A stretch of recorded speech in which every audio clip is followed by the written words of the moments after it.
पुष्पा पुष्पराज मैं पढ़ाऊंगा नहीं। आओ चलो भैया, प्रत्यावर्ती धारा पढ़ लिए थे ना भाई? नहीं, मतलब हम लोगों ने ये पढ़ा था कि जब एक समान चुंबकीय क्षेत्र में कोई कुंडली घूमती है तो उस कुंडली में जो प्रेरित विद्युत वाहक बल आता है उसका समीकरण क्या था। तो वो हमको मिला था बच्चों, E बराबर E0 sign omega into T. ठीक है बच्चों? नहीं कल नहीं, कल मैं आया ही नहीं था, कल मैं सो गया था। तो ये हम लोगों को चुका था भैया। अब हम लोगों को पढ़ना है प्रत्यावर्ती धारा तथा प्रत्यावर्ती वोल्टेज।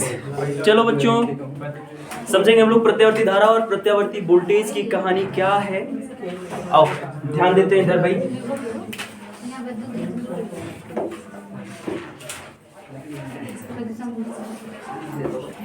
प्रत्यावर्ती वोल्टेज तथा प्रत्यावर्ती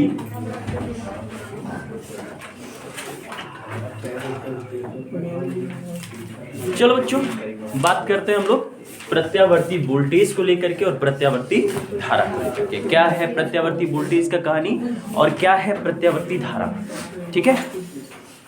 अच्छा, आजकल के वीडियो में मैं थोड़ा काला आने लगा हूँ, उसका कारण ये है कि लाइटिंग पूरा नहीं पड़ सकता है, तो आप लोग थोड़ा ध्यान रखिएगा। मैं इतना ही गोरा हूँ।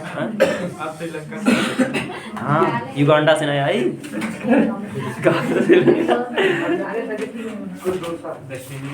नहीं, मेरी आईज खराब हो गई है। क्या कह रहे थे कि आप काले आते हैं। हाँ, तो तुम्हारी आंखें तो बैंग हो गई हैं। मैं वही कारण बता रहा हूँ ना। हाँ हाँ भैया। अरे बाप रे, जल्दी ना आओ। इन्होंने वक्त बदल दिया, जज्बात बदल दिए, हालात बदल दिए भाई इन्होंने। चलो देखो, प्रत्यावर्ती धारा तथा प्रत्यावर्ती। चलिए सबसे पहले हम बात करते हैं प्रत्यावर्ती धारा को लेकर के, वोल्टेज को लेकर के। तो बच्चे प्रत्यावर्ती वोल्टेज का डेफिनेशन होता है कि देखो प्रत्यावर्ती, सबसे पहले प्रत्यावर्ती का अगर मैं मतलब समझा दूं आपको, तो प्रत्यावर्ती का मतलब होता है अल्टरनेट करना। अल्टरनेट करने के बाद एक के बाद एक के बाद एक के बाद एक लगातार आते रहना, समझ में आया? एक के बाद एक लगातार आते रहना, या एक छोड़ करके दूसरा आया, फिर दूसरे के बाद तीसरा छूटा, चौथा आया, ऐसे वाले जो सिस्टम होते हैं उसको हम कहते हैं अल्टरनेट। समझ में आ रहा है? तो देखिए प्रत्यावर्ती वोल्टेज क्या होता है। प्रत्यावर्ती वोल्टेज की डेफिनेशन ये है कि वह वोल्टेज जो लगातार समय के साथ अपने परिमाण और अपनी दिशा को बदलता है। याद रखना, वोल्टेज में दिशा नहीं पाई जाती है, और वोल्टेज की दिशा के बदलने का मतलब है कि वोल्टेज की ध्रुवता जो पॉजिटिव और नेगेटिव होती है वो बदलना है, ठीक है? जैसे मेरे कहने का मतलब ये है कि वोल्टेज में दिशा तो होती नहीं है, वोल्टेज तो एक अदिश राशि है। बच्चों वोल्टेज जैसे मान लो ये दो वायर है, एक पॉजिटिव है दूसरा नेगेटिव है, समझ आ रहा है? तो ध्रुवता का लगातार बदलने का भाव यहाँ पे ये है कि अगर एक बार ये पॉजिटिव हुआ है तो फिर ये नेगेटिव हुआ, ये पॉजिटिव हुआ, फिर ये पॉजिटिव होगा, ये नेगेटिव होगा, ऐसे ये चेंज होते रहते हैं। तो दिशा के बदलने का तात्पर्य यहाँ पे इस बात से है, आप लोग समझिएगा, ठीक है? तो बच्चों प्रत्यावर्ती वोल्टेज क्या होता है? प्रत्यावर्ती वोल्टेज वह वोल्टेज होता है जो समय के साथ अपने परिमाण को और अपनी दिशा को लगातार बदलते हैं, और एक नियत टाइम के बाद फिर उसी परिमाण और उसी दिशा में वोल्टेज को लगातार दोहराते हैं, पुनरावृत्ति करते हैं। तो ऐसा वोल्टेज कहलाता है प्रत्यावर्ती वोल्टेज। समझ में आई बात? ठीक है बच्चों, प्रत्यावर्ती वोल्टेज क्या होता है? प्रत्यावर्ती वोल्टेज वह वोल्टेज होता है जो समय के साथ अपने परिमाण तथा अपनी दिशा को बदलता है, लगातार चेंज करते हैं, तथा एक नियत समय के बाद, निश्चित टाइम के बाद फिर उसी परिमाण तथा उसी दिशा में उनकी पुनरावृत्ति करते हैं, उन्हीं को दोहराते हैं। उसको हम लोग कहते हैं प्रत्यावर्ती वोल्टेज। प्रत्यावर्ती वोल्टेज के लिए जो इक्वेशन होता है बच्चों, प्रत्यावर्ती वोल्टेज, अगर इसके मैं समीकरण की बात करूं तो इसके समीकरण का जो आधार है बच्चों वो ध्यान रखना है, E बराबर E0 sign omega into T, यही आधार है बच्चों, ठीक है? प्रत्यावर्ती वोल्टेज का जो समीकरण आता है वो हम जानते हैं, प्रत्यावर्ती वोल्टेज के समीकरण में आप तो कभी लेट होते ही नहीं है। यस। आइए आइए आइए, हैंडसम बॉय। क्या एंट्री है, ग्रैंड एंट्री। तभी मैं समझ नहीं पा रहा था क्लास में चमक की कमी क्यों थी। सर जी आप लगने लगे। हाँ, अब मैं बुरा लग रहा हूँगा। इसी वजह से मतलब प्रकाश का रिफ्लेक्शन थोड़ा कम पड़ रहा है। कैमरे में अभी आएंगे रोहित जी। रोहित जी आइए, कैमरे में आइए।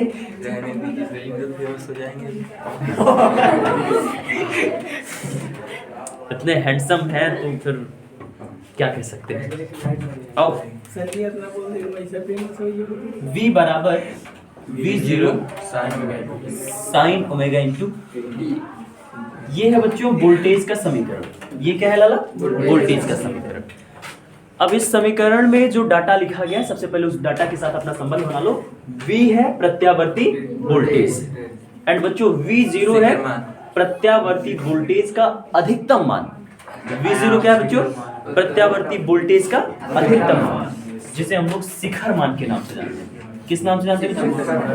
शिखर मान के नाम से। ठीक है, हाँ, इसके कई सारे नाम हैं। अभी थोड़े टाइम बाद सब नाम हमारे सामने आ जाएगा, फिर हम बातों को समझने लगेंगे। ठीक है, और ओमेगा इंटू टी, ओमेगा आप जानते हैं कोणीय वेग होता है, टी समय होता है। समझा है? अब ये कहाँ से आ रहे हैं, कैसे आ रहे हैं, इसको हमने इस फॉर्मूले के जरिए प्रूफ किया था। ठीक है, इससे पहले वाले वीडियो में, इससे पहले वाले टॉपिक में हमने वही बात किया था। ठीक है बच्चों, तो प्रत्यावर्ती वोल्टेज का ये इक्वेशन होता है V बराबर V0 sign omega into T. परिभाषा एक बार फिर से सुनते हैं। प्रत्यावर्ती वोल्टेज वह वोल्टेज होता है जो अपने परिमाण तथा अपनी दिशा को समय के साथ बदलता है। समझ में? ठीक है, जैसे जैसे टाइमिंग बदलेगी उसी हिसाब से ये अपने परिमाण और अपनी दिशा को बदलते हैं और एक नियत टाइम के बाद, एक फिक्स समय के बाद अपने उसी परिमाण और उसी दिशा को बार बार वो रिपीट करते हैं। जैसे एक ग्राफ के थ्रू अगर मैं इसको रिप्रेजेंट करूं तो इसका ग्राफ कुछ इस तरीके से दिखाई पड़ता है। देखिए, ये मान के चल रहे हैं, ये हमारा x अक्ष है और ये हमारी y अक्ष है। और अब देखो बाय द वे मान के चल रहे हैं कि प्रत्यावर्ती वोल्टेज अभी जन्म नहीं ली, तो जीरो से वो अपने मान को पहले क्या करेगी, अधिकतम की ओर बढ़ाती है। ठीक है, अधिकतम की ओर बढ़ाती है, उसके बाद फिर वो डाउन करती है, जीरो करती है, फिर जीरो से वो अपनी वैल्यू को अधिकतम की ओर बढ़ाती है, लेकिन इस बार पहले के विपरीत दिशा में अधिकतम करती है। समझ रहा है? जैसे मान के चले ये अगर प्लस v था तो अब की बार ये माइनस v हुआ। ठीक है, देखो, अच्छा ये एक चक्कर की बात है, एक चक्कर में इतना होता है। समझ रहा? और एक चक्कर का मतलब क्या है, देखो प्रत्यावर्ती वोल्टेज हमारे किसी परिपथ में आएगा कब? हमने पीछे पढ़ा था कि जब एक समान चुंबकीय क्षेत्र में अपने अक्ष के परितः किसी कुंडली को घुमाते हैं। जब एक समान चुंबकीय क्षेत्र में अपनी अक्ष के परितः किसी कुंडली को घुमाते हैं तो होता क्या है, कुंडली जब घूमती है तो लगातार उससे बद्ध चुंबकीय फ्लक्स का मान जीरो, जीरो से अधिकतम, अधिकतम से जीरो, जीरो से अधिकतम होता है। समझ में आ रहा है? इसलिए लगातार बच्चों अपने परिमाण को E बराबर E0, E बराबर E0 क्या था बच्चों? आपके उस कुंडली में उत्पन्न प्रेरित विद्युत वाहक बल जो प्रत्यावर्ती था। प्रत्यावर्ती क्यों था? क्योंकि लगातार अपने मान और अपनी दिशा को बदल रहा है। यही प्रत्यावर्ती जो आपका विभव है, यही सॉरी वोल्टेज, क्या नाम उसका, विद्युत वाहक बल, यही आपका प्रत्यावर्ती वोल्टेज होता है। समझ में आ रहा है? ठीक, तो अब यहाँ प्रत्यावर्ती वोल्टेज में आप लोग देखो, ये अपने परिमाण और अपनी दिशा को बदलना, ये एक चक्कर की बात है। एक चक्कर का मतलब ये हुआ, जैसे पढ़ लो ना, है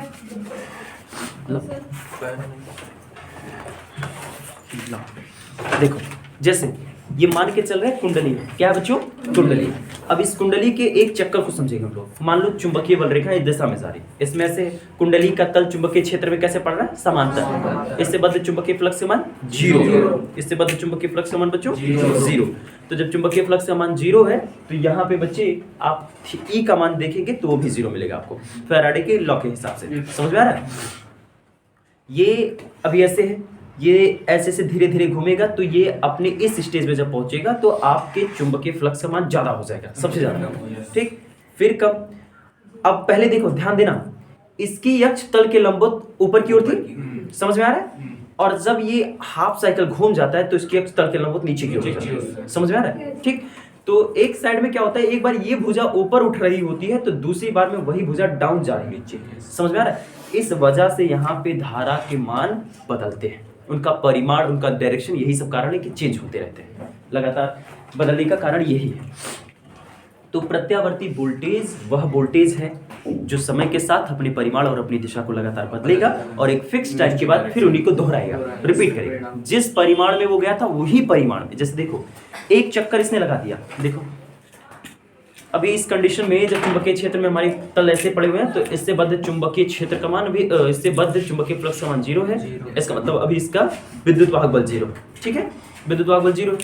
देखो 0 से अधिकतम हुआ, अधिकतम से 0 से अधिकतम से 0, एक राउंड पूरा हुआ इसका, ऐसे चलना शुरू किया था, आधा हुआ फिर आधा, एक चक्कर पूरा हुआ ना। तो उसी एक चक्कर की मैं बात कर रहा हूं कि जब हमारी कुंडली एक समान चुंबकीय क्षेत्र में केवल कई राउंड काटे, एक चक्कर लगा, समझ आ रहा है।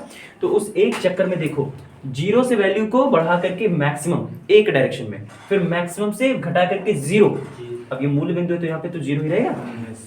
उसके बाद जिस परिमाण में वो पॉजिटिव डायरेक्शन में ऊपर गया था उसी परिमाण में वो अब की बार उसके ठीक विपरीत डायरेक्शन में गया, एक चक्कर। अब इस एक चक्कर में जितना टाइम लगा ना उतने ही टाइम में फिर ये क्या करेगा, उसी को दोहराएगा उसी ही टाइम में, फिर ये अपने मान को क्या करेगा, उतने अधिकतम ले जाएगा, फिर 0 करेगा, फिर विपरीत दिशा में अधिकतम ले जाकर के फिर 0। समझ में आ रहा है।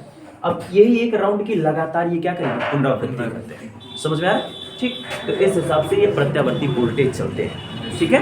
प्रत्यावर्ती वोल्टेज के परिमाण का ये ग्राफ शो किया गया है।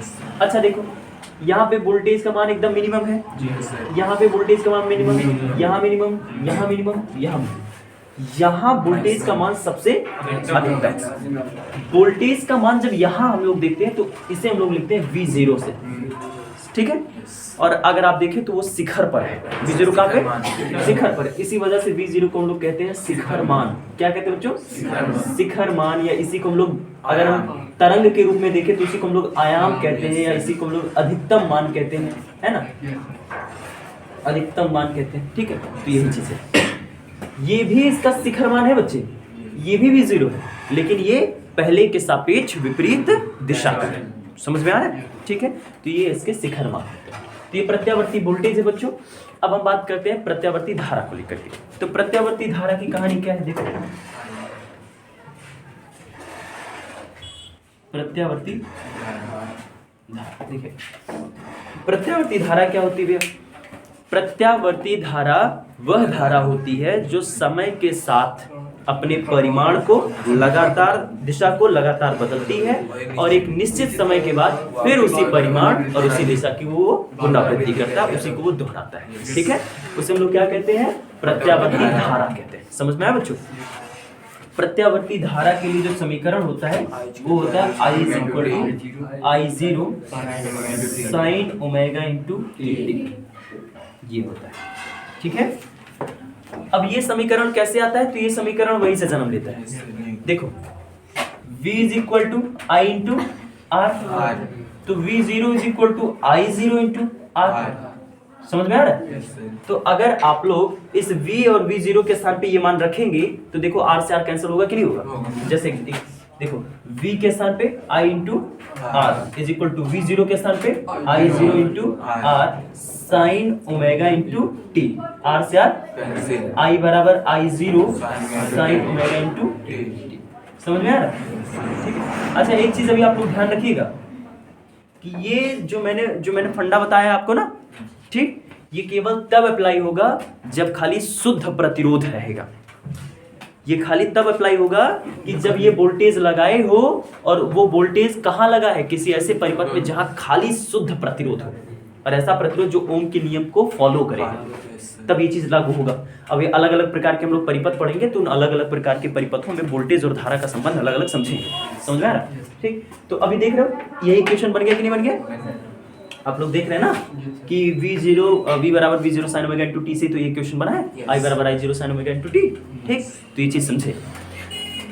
तो प्रत्यावर्ती धारा का समीकरण क्या होता है बच्चों, I बराबर I0 sin omega into T, ये प्रत्यावर्ती धारा का समीकरण है। यहाँ पे I प्रत्यावर्ती धारा है, I0 जो होता है ये प्रत्यावर्ती धारा का शिखर मान है, ओमेगा इंटू टी साइन का कोण है।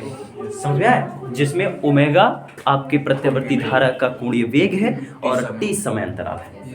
आई बात समझ में, ठीक है। अब देखो, इसके लिए अगर मैं ग्राफ की बात करूं, एग्जैक्टली इसके और उसके डेफिनेशन में कोई अंतर नहीं है, ठीक है। अगर आपको बोर्ड में डेफिनेशन लिखना ना तो आप शांति से लिखिए कि प्रत्यावर्ती वोल्टेज अथवा प्रत्यावर्ती धारा, मैं दोनों के लिए बात बोल रहा हूं, वह वोल्टेज या वो धारा है जो समय के साथ अपने परिमाण और अपनी दिशा को बदलता है तथा एक नियत समय के बाद उसी को बार बार वो रिपीट करता है, दोहराता है। समझ में?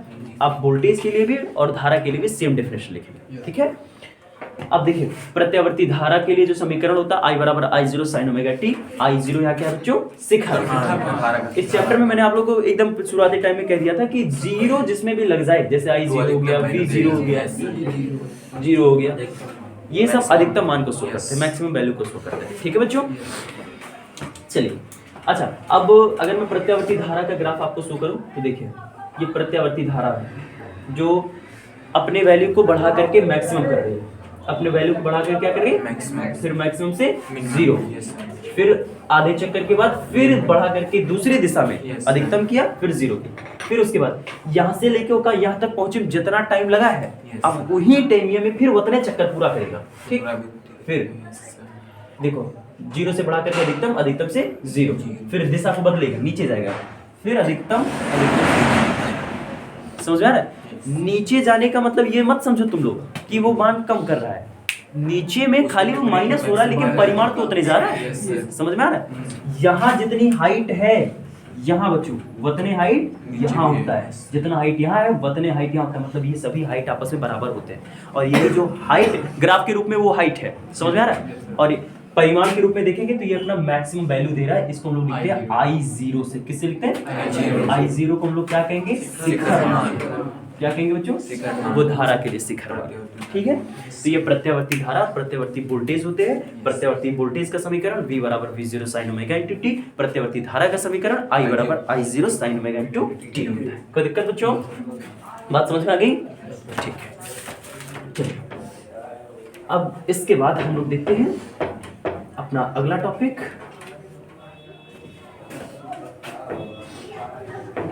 इसमें हम लोग प्रत्यावर्ती वोल्टेज और धारा से संबंधित कुछ परिभाषाओं को पढ़ेंगे, ठीक है बच्चों। देखो,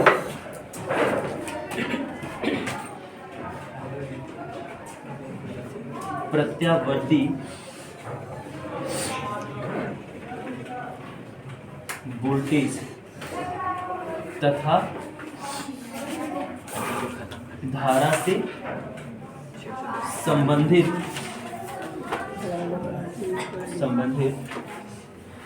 परिभाषाएं, प्रत्यावर्ती वोल्टेज तथा प्रत्यावर्ती धारा से संबंधित बच्चों परिभाषा, ठीक है। प्रत्यावर्ती वोल्टेज और प्रत्यावर्ती धारा के जो भी परिभाषाएं हैं, जो भी डेफिनेशन है, उनको पढ़ेंगे। 3-4 परिभाषाएं हैं, आओ पढ़ लेते हैं उनको। देखो, सबसे पहले इसमें हमें पढ़ना बच्चों शिखर मान। क्या पढ़ना है? शिखर मान। इसी को हम लोग बोलते हैं आयाम। क्या बोलते हैं बच्चों? और इसी को हम लोग बोलेंगे अधिकतम या महत्तम, एक ही बात, ठीक है बच्चों। ये अलग अलग चीज नहीं है, एक ही चीज, ठीक है बच्चों। इसी क्लास में एक बार आवाज लगाओ, बोलो बोलो, ए शांत रहो। देखिए, शिखर मान, आयाम या महत्तम मान। एक बार मैं वोल्टेज और धारा का ग्राफ आपके सामने रखूं जिससे आप लोग बातों को ठीक से समझ पाए। देखिए,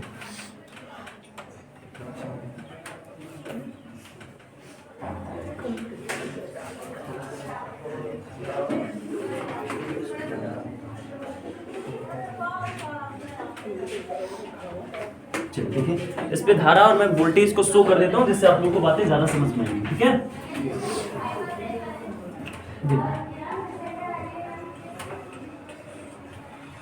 लगभग ऊंचाई सेम है।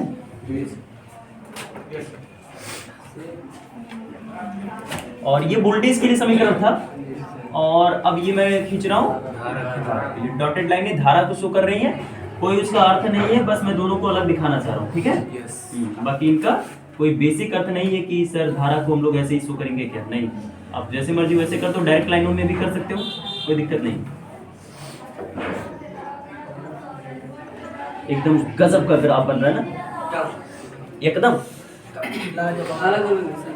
हाँ अलग अलग मतलब अलग अलग मतलब बना दो, हाँ बिल्कुल बना सकते, कोई दिक्कत नहीं। वोल्टेज को अलग बना दो, धारा को अलग बना दो, कोई दिक्कत नहीं। एक ही पे बना करके काम चल जाए हम लोग का। देखो ये है तुम्हारा V0, वो क्या है बच्चों? V0। ये है I0, ठीक है? वो V0 है, ये I0 है। यहाँ का एंगल 0 होता है, समझ में? ऐसा वाला ग्राफ साइन का होता है, ठीक? तो उसी हिसाब से हम लोग डाटा रख रहे हैं।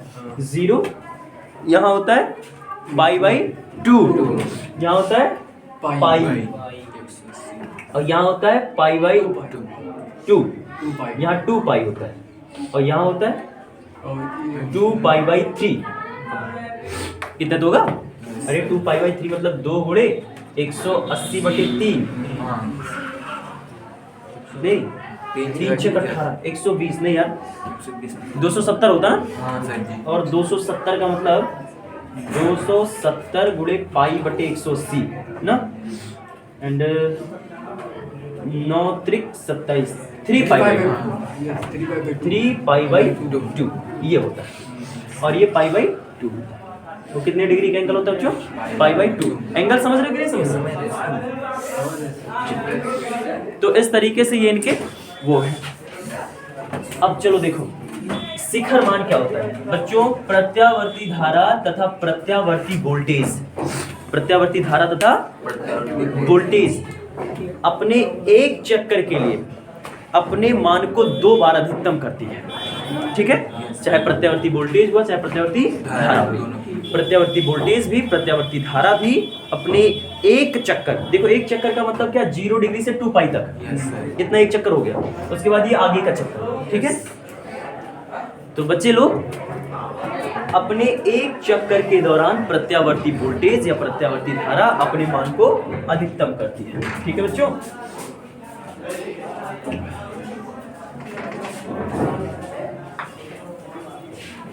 क्लास में सुनो, क्लास में जो भी है कह देना मैं पढ़ा रहा हूँ।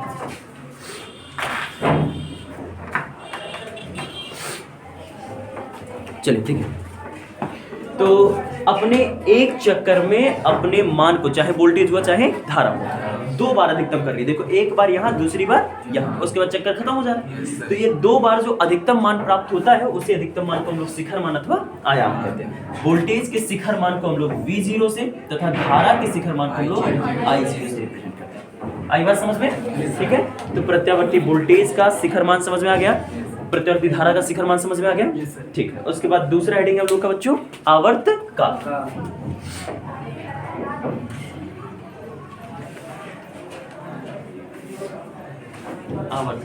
आवर्त काल में से नॉर्मली जो डेफिनेशन हर जगह चलता है वही यहाँ भी चलेगा, ठीक है, कि एक चक्कर पूरा करने में जो समय लगता है, प्रत्यावर्ती धारा हुआ या प्रत्यावर्ती वोल्टेज हुआ, अपने एक चक्कर को पूरा करने में जितना समय लेती है उसे हम लोग कहते हैं प्रत्यावर्ती वोल्टेज या प्रत्यावर्ती धारा। आई बात समझ में? शांत कराया सबको, इधर वाले बता दो सबको, ठीक। तो प्रत्यावर्ती वोल्टेज या प्रत्यावर्ती धारा का आवर्त काल क्या होता है समझे? प्रत्यावर्ती वोल्टेज या प्रत्यावर्ती धारा का आवर्त काल क्या होता है? एक चक्कर को पूरा करने में जितना टाइम वो लोग लगाते हैं उसे हम लोग क्या कहते हैं? उसे हम लोग कैपिटल टी से लिखते हैं भैया, कैपिटल टी से लिखते हैं। अच्छा देखो कैपिटल टी क्या है तो मिला करके एक टाइम ही तो, समय ही तो है। अच्छा हम लोग जानते हैं कि समय बराबर दूरी बटे 4 होता है कि नहीं होता है ये चीज। अगर मैं इसको t को समय के रूप में ट्रीट करूं तो ये कौन सा समय है? आवर्त काल। और आवर्त काल का मतलब एक चक्कर, आवर्त काल का मतलब एक चक्कर, और एक चक्कर में अच्छा देखो एक चीज समझना बच्चों, ये वैसे सामान्यतः चाल और सामान्यतः दूरी नहीं ली जाएगी यहाँ पे, क्योंकि हमारा कोण के रूप में लोग चलते हैं। समझ में आ रहा है? यहाँ जो किस वेग से चल रहे होते हैं? कोणीय वेग से चल रहे होते हैं। समझ में आ रहा है? हमारा जो ये धारा है या वोल्टेज है कोणीय वेग ओमेगा से चलता है। तो चाल के रूप में याद रखना कोणीय वेग रहेगा और विस्थापन या दूरी के रूप में थीटा रहता है। समझ में आया? ठीक। आप लोगों को फर्स्ट ईयर में फॉर्मूला मिलता है omega is equal to theta by T टी। इसका मतलब ये कोणीय वेग है। ये क्या है बच्चों? कोणीय वेग। और ये है कोणीय विस्थापन।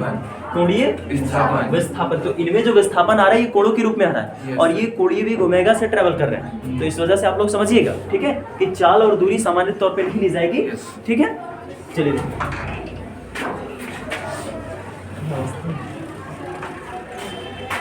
आइए आइए, अरे यहाँ आओ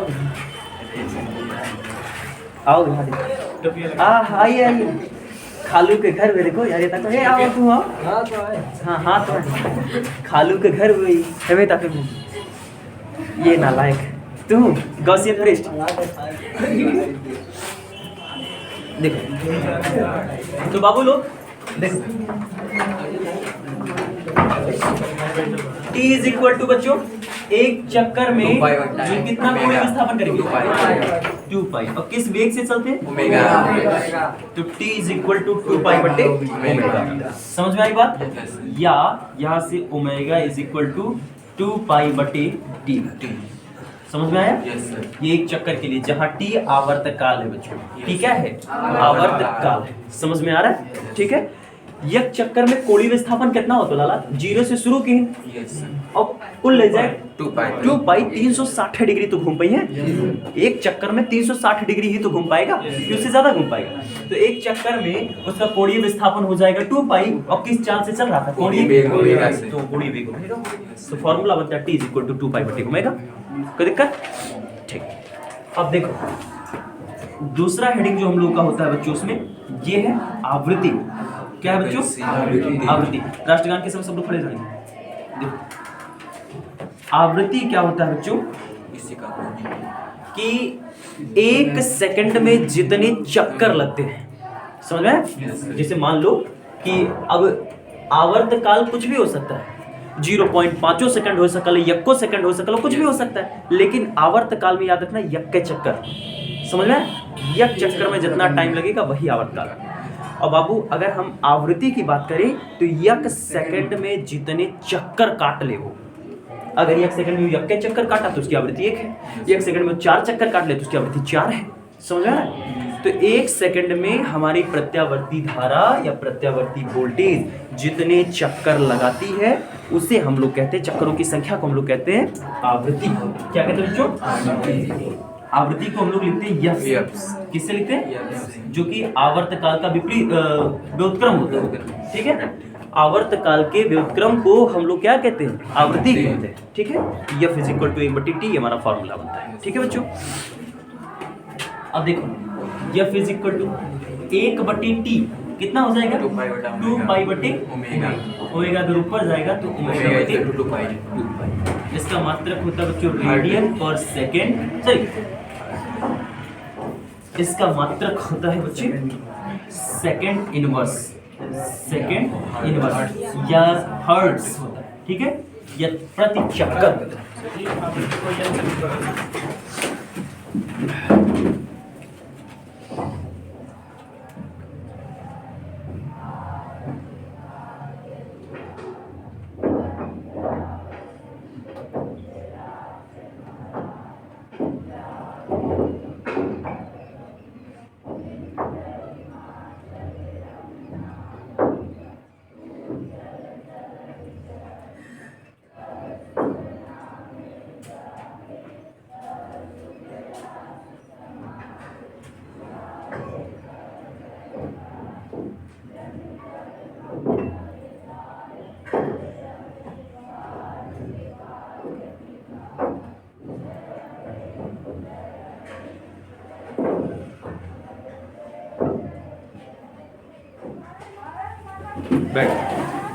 हाँ, आवृत्ति को स्मॉल एन से भी लिख सकते हो।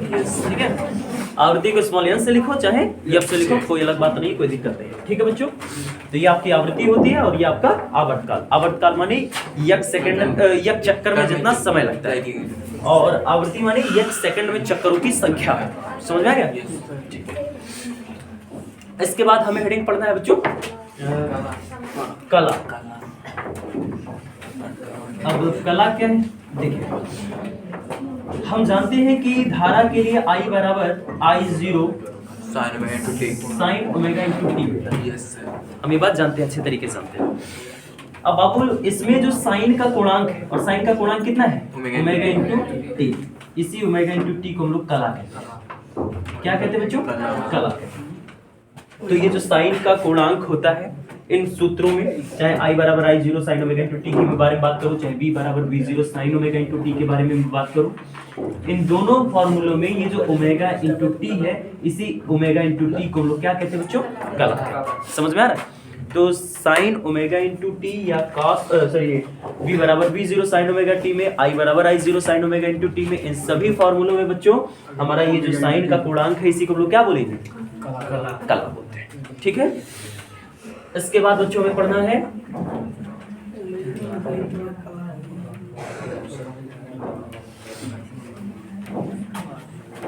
कला देखना हो तो ओमेगा सीखना। हाँ? कला देखना हो तो ओमेगा सीखना।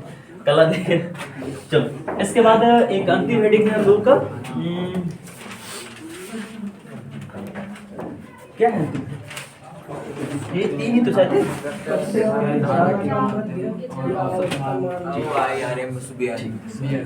उसके अंतर्गत और कोई हेडिंग नहीं था इसमें, बस तीन थी।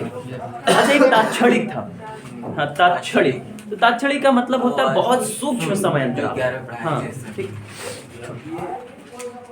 प्रत्यावर्ती धारा का माध्य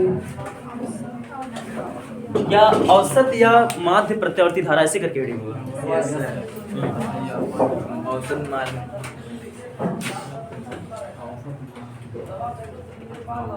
औसत या माध्य प्रत्यावर्ती वोल्टेज क्या धारा है?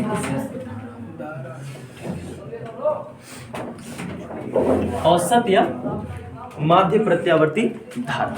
ठीक, या हो सकता है हेडिंग थोड़ा सा उल्टा सीधा लिखा हो, परेशान मत होइएगा। क्या कुछ और लिखो कॉपी में?